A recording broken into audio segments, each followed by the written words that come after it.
Spot news, जनसामान्यांच्या न्याय हक्कासाठी। देखाव्यांनी सजलं कराड शहर। पैगंबर जयंतीनिमित्त ठिकठिकाणी देखावे। आज 22 सप्टेंबर रोजी पैगंबर जयंतीनिमित्त कराड येथे शाही मिरवणुकीचं आयोजन करण्यात आलं होतं। या मिरवणुकीत ठिकठिकाणी देखावेही करण्यात आले होते।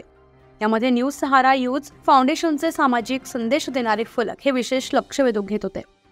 या पैगंबर जयंतीनिमित्त निघालेल्या मिरवणुकीमध्ये मदिनेची प्रतिकृती तयार करून सजवलेली रिक्षा हे विशेष आकर्षण ठरत होती।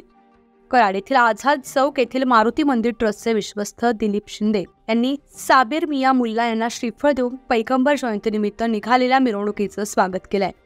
यावेळी इसाक मुजावर, झाकीर पठाण, फयाज कागदी, शोएब मुल्ला, मोहसिन कागदी हे उपस्थित होते। पाहूया त्याची काही क्षणचित्र।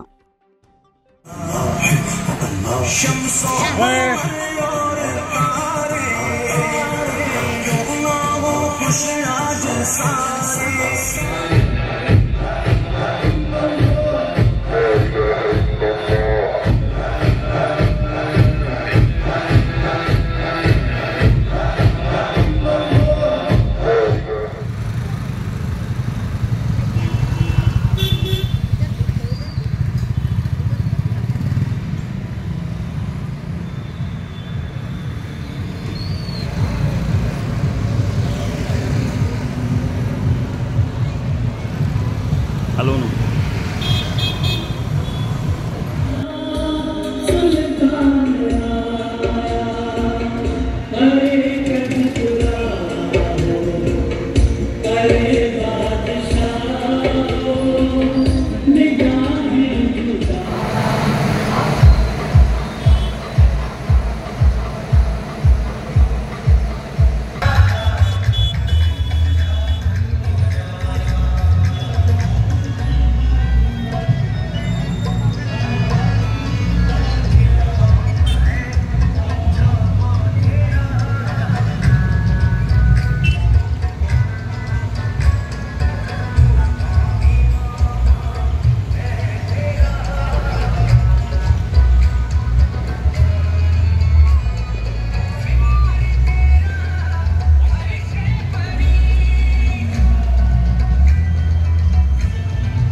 स्पॉट न्यूज, जनसामान्यांच्या न्याय हक्कासाठी।